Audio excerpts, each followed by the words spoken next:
सो hi everyone, आज हम बात करने वाले चुगलीखोर आंटियों के बारे में। अब देखो, जैसे एकता कपूर के सीरियल के अंदर बहुओं को रोना और हमारी वहाँ की आंटियों का रंडी रोना कभी खत्म नहीं होता। ये आंटियां वो होती है जो LIC की जीवन पॉलिसी की जैसी होती है, जिंदगी के साथ भी जिंदगी के बाद भी। तो आज मैं इन आंटियों के बारे में आपको 3 बातें बताना चाहूंगा। अब पहली बात यह है कि जिस दिन तुम्हारा रिजल्ट निकलता है वो पहली बंदी वो रहती है जो तुमसे पूछती है और बेटा कितना रिजल्ट आया। तुम भी खुशी खुशी कहते हो कि आंटी 53 आया। फिर वो मीठी लौड़ी के मुंह से कुछ ऐसे शब्द निकलते हैं जिसको सुन के तुम्हारी आन गान और शान दोनों ही फट जाती है कि मेरे बेटे को तो 54 आए हैं।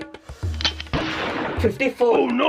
54 हाँ, एलोन मस्क उसको प्लूटो में भेज देना कि जाओ बेटा जाके देखो एलियन स्पिन गान कैसे साफ करते हैं, टिश्यू पेपर से या फिर चाट के साफ कर लेते हैं। आंटी उसको 54 ही है, MBBS की डिग्री नहीं मिली है उसको। अब दूसरी बात ये है कि ये आंटी अपना फेस का बड़ा ख्याल रखती है। तो एक बार मैं अपनी मम्मी के साथ मार्केट जा रहा था तो वहाँ पे ये आंटी मिल गई। तो मेरी मम्मी ने पूछा कि बहन जी और क्या खरीद रहे हो, तो कहती है फेस के लिए लाल मिर्च। ये सुनने के बाद मेरे पूरे शरीर ने मुझसे सिर्फ एक ही सवाल किया है, तो फिर मेरी मम्मी ने पूछा क्यों, तो बोलती है इससे फेस अट्रैक्टिव और लाल दिखता है। आंटी ये लगाने के बाद आपका पता नहीं क्या क्या लाल दिखने वाला है। और एक सेकंड, आपको अपने फेस के ऊपर कुछ भी करा लो, लगना आपको राखी सावंत जैसा ही है। और जब भी आप अपनी इंस्टा स्टोरी के ऊपर ऐसा करके पाउट करते हो ना, तो आप कुछ ऐसे लगते हो।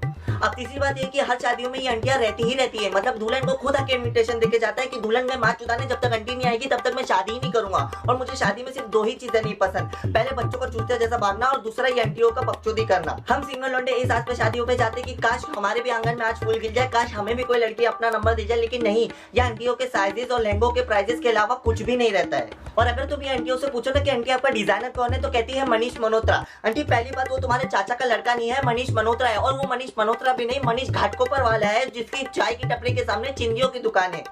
लेकिन क्या फायदा, एंड में आंटियां हमारी लेने में एक्सपर्ट होती है। तो आखिर में 2 मीठे शब्द कहना चाहूंगा इन आंटियों के लिए कि आंटी ध्यान दे दो थोड़ा अपने घर पे, आंटी ध्यान दे दो थोड़ा अपने घर पे। ऐसा ना हो तुम अंकल को फोन करते रहो हर घंटे और तुम्हें पता चले कि अंकल बैठे हो ओयो में और वहां पे दे रहे हो किसी और को धक्के।